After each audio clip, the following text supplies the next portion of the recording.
Hello, नमस्ते, नमस्कार. आपल्या YouTube channel Sonali लाईफस्टाईलमध्ये सर्वांचं अधिक स्वागत आहे. नवीन दिवसाची नवीन सुरुवात. तर प्रशिक्षणाचा माझा हा 4था दिवस आणि मी पटकन रेडी झाली. सकाळी आवरलं म्हणजे तयारी करायची आहे मला. तर मी इथं आहे ना आज बाकीचं जेवण तर म्हणजे इथं आमचे नातेवाईक आहे त्यांच्याकडे आहे. तर म्हणून ते तिकडे जेवायला जाणार आहे माझ्या नणंदबाई. तर मग मी ना फक्त म्हटलं चपात्या करून घेऊ आणि शेंगदाण्याची चटणी करू. म्हटलं माझा डबा राहील ना थोडंफार, ठीक आहे करून ठेवते मुलांसाठी चपात्या. तर एवढंच करणार आहे म्हणून मग मी मस्त छान शेंगदाण्याची चटणी बनवत आहे इथे. आणि ही इतकी छान होते ना, तुम्हाला एकदा मी याची रेसिपी दाखवेन मी कशाप्रकारे शेंगदाण्याची चटणी बनवते. तर एकदा नक्की तुम्हाला दाखवेनच ती. तर इथं छान मस्त चटणी बनवून घेणार आणि चपात्या करणार आहे. पटापट आवरायचे मला. तर बरोबर मला शार्प 9 वाजता तिथे पोचायचं असतं. त्याच्यामुळे मग मी पटकन इथं स्वयंपाकाला सकाळच्या सुरुवात करते. मला 9 वाजता पोचायचं सध्या तरी मी 6 म्हणजे 5:30 पावणे 6ला उठते. नाहीतर मग इतर टायमाला तर मला 5 वाजता उठावंच लागतं.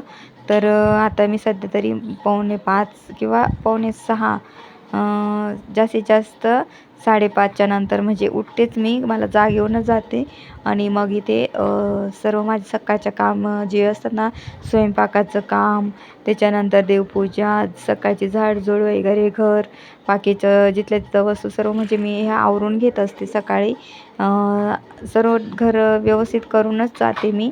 आणि असं माझं सकाळचं हे रुटीन असतं म्हणून मी तुम्हाला सध्या तरीही दाखवते. कारण की मी दिवसभर ट्रेनिंगमध्ये असते म्हणून मी आता सध्या सकाळचं जास्तीत जास्त माझं रुटीन दाखवत आहे पहाटेचं.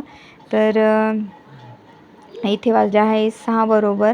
तर मी फ्रेश वगैरे झाले, ब्रश वगैरे करून फ्रेश होते. त्याच्यानंतर मग मी स्वयंपाकाला घेते आणि मग इथं स्वयंपाक वगैरे करून घेणार. कारण की ना हे 10 दिवस आहे ना खूप महत्त्वाचे माझ्यासाठी तरी. कारण की जर याच्यात काय आहे, या ट्रेनिंगमध्ये कसं आहे, जर 5 सह्या होतात. जर एक पण सही झाली नाही ना तर लगेचच तिथून काढून टाकतात. त्याच्यामुळे ना मग म्हणजे डायरेक्ट मग पुढच्या वर्षीच आपल्याला फॉर्म भरून सही करावी लागते. त्याच्यासाठी मग मी वेळेतच पोहोचण्याचा प्रयत्न करते. माझं हे प्रशिक्षण मला पूर्ण करायचं आहे आता. तर इथं पटकन आता मी जाण्याची तयारी असते म्हणून मी पटापट स्वयंपाक करते आणि सर्व आवरून वगैरे पटकन इथे 8 साडेआठपर्यंत मला निघावंच लागतं. कारण की खूप ट्रॅफिक लागून जाते मग मला. मुलं तर दिवसभर सोडून जायची इच्छा होत नाही. कारण की आद्विक तर रोजच बोलतो, मम्मी नको जाऊ, आज घरी थांबून जा. म्हणजे त्याचं खूप असतं सध्या तरी. मला ना त्याच्याकडे अजिबात लक्ष देता येत नाही. जेवणाचं तो कसं जेवढं खाईल तेवढं दिवसभर तसाच असतो. कारण की मी नसते तर मग डिरेक्टली रात्री येते. मला खूप उशीर होऊन जातो, 7-7:30 होऊन जातं. पण तरी सध्या तरी मी ज्या डॉक्टर लता पाडेकर मॅडम आहे त्यांच्यासोबत जरा येते थोडी लवकर. त्यांची कार आहे ना तर त्यांनी येते म्हणून थोडंसं माझं टाईम वाचतो. नाही तर मला डिरेक्टली 7:30 तर होतातच घरी येता. तर मग मी बाकीचं इथे चटणी करून घेतली. तोपर्यंत कणिक भिजवलेलं होतं. तर मग मी कोमट पाणी पित असे, तुम्हाला माहितीच आहे. तर इथं कोमट पाणीसुद्धा घेऊन घेतलेलं आहे. आणि आता इथं स्वयंपाक राहिलेला फक्त आपल्या चपात्या, तर त्या करून घेणार आहे. तर खरंच ज्या कोणी लेडीज असतील ना की जॉब करायचं फुल डेचा जॉब, तर त्या बिचाऱ्या कसं करत असेल मला कधी कधी खरंच खूप हे वाटतं. कारण की मी आता दिवसभर नसते ना, त्याच्यामुळे घरातली कामं आणि खरंच खूप तो ताण डोक्याला होतो. आणि जेव्हा आपल्या घरामध्ये ना सर्व काम स्वतःलाच करावी लागतं ना, त्यावेळेस खूप आपल्याला प्रॉब्लेम होतो. कारण की काहींच्या घरी कसं ताई असतात धुणं भांड्यांना, त्याच्यामुळे त्यांचं ठीक आहे. पण मग ज्यांच्या घरात नसेल तर त्या लेडीज कसं करत असतील ना, कधी कधी इतकं विचार येतो ना मला तर खरंच. तर इथं माझं तरी बरं आहे, माझी 9 ते 2 स्कूल आहे म्हणजे मला 2:30 तरी होता. निदान थोडा वेळ तरी असतो घरातला आवरायला. नाहीतर फुल डेचं जॉब, मुलांकडे लक्ष, बाकीची खूप सारी कामं पण असं एवढंच नाही तर खूप आपली दुसरी कामंसुद्धा असतात. तर ती कशी होणार असं कधी कधी विचार येतो. खरंच किती नाही हे आयुष्य जेव्हा लहानपण असतं ना, खरंच ते बालपण आपलं किती कसं होतं आणि आज आपलं आयुष्य कसं, म्हणजे मी काय होते आणि काय झाले असं झालं. मला तर कधी कधी विचार येतो, मी आधी किती खेळायचे, कुदायचे, मस्त हट्ट करायचं पप्पाकडे. तर ती मी कशी होते आणि आज कशी झाले, बापरे! इतके बदल आयुष्यात होता आपल्या खरंच. आणि मला तर वाटतं लहानपणच चांगलं. मला तरी आता असं वाटायला लागलं, नको बाबा ते लग्न, नको तो संसार. कारण की इतकं इतकं असतं ना, तर याच्यामध्ये अडकून जातं ना माणूस. बापरे! काय खूप अशी कधी कधी विचार येताना, म्हणजे आपलं जगायचं राहून जातं कामामध्ये, मुलांचं शिक्षण, घरातल्या जबाबदाऱ्या. मग आपण आपलं जगायचं राहूनच जातं. आपण जगणार कधी? हा विचार येतो मला तर. कधी आपण आपलं आयुष्य जगणार? कधी परीक्षा, मुलांचा त्यांचा अभ्यास घ्या, कधी घरातल्या जबाबदाऱ्या, कधी आपले ऑफिसचे कामं, कधी काय. बापरे! ते प्रश्न, ते सोडवणं, ते आयुष्य असं जातं निघून. एक एक वर्ष असं जातो. मग आपण आपल्यासाठी जगतो कधी? खरंच हा विचार करून करूनच कधी आपण आपलं आयुष्य जगणार आहे? तर खरंच आता याच्यातून पण आपण एक, असं मला वाटतं की सर्वांनी आपलं आयुष्य जगायला पाहिजे. त्याच्यासाठी काम पण करा, पण बरोबर आहे ना, वर्षातून एकदा ना स्वतःसाठी वेळ द्या. आणि ॲटलिस्ट 8 दिवस तरी तुम्ही ना रिलॅक्स कुठेतरी शांत जागेत जावं. मला तरी असंच आता वाटायला लागलं. तर मी इथून पुढे खरंच मला तेच वाटते की 8 दिवस आपल्यासाठी तरी काढावे. कारण की हे तर काही सुटणार नाही आपल्यापासून, पण आपण स्वतःसाठी हा वेळ देऊच शकतो. तर खरंच ह्या गोष्टीतून आपण काहीतरी शिकायला पाहिजे की आपण सर्व गोष्टी करतो, पण आपण स्वतःसाठी सुद्धा जगलं पाहिजे. तर चला, आता मी बरीचशी माझी तुमच्याशी असं मी खूप बोलले आज. खरंच आज ना मी हे काम किंवा खूप शिक्षकांच्या असं नाही का बोलणं वगैरे ऐकून ना मला खरंच असं, मी तुमच्यासोबत आज मला खूप बोलू वाटतंय त्या गोष्टी. आणि एक दिवशी ना मी खूप काही तुम्हाला सांगेल की मला काय काय ह्या प्रशिक्षणामध्ये अनुभव आले ना.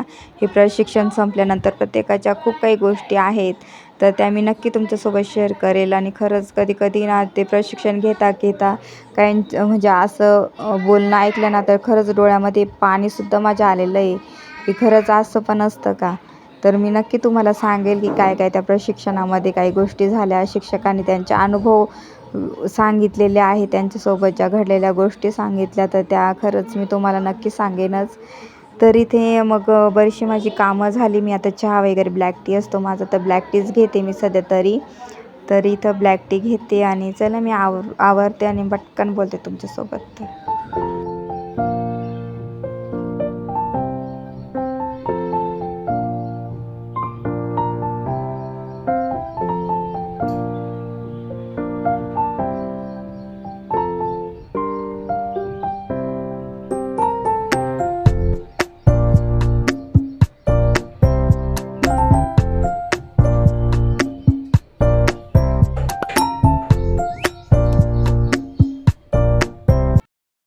बाय किसी दे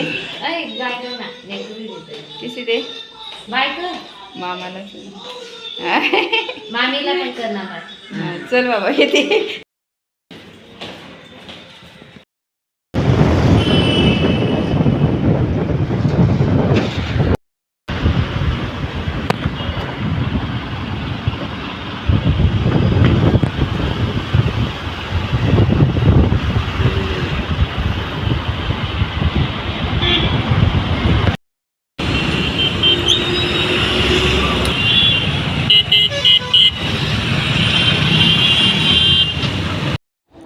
तर आमच्या प्रशिक्षणामध्ये एकाचा बड्डे, एक मॅडम आणि एक सरांचा बड्डे आहे ना, तर ते बड्डे सेलिब्रेशन चाललेलं आहे ते.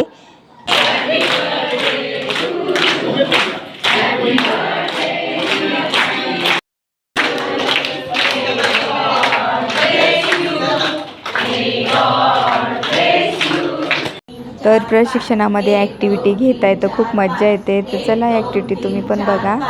1 2 3 4 5 1 2 3 4 1 2 3 4 1 2 3 4 1 2 3 4 1 2 3 1 2 3 1 2 3 1 2 3 1 2 1 2 1 2 1 2 1 2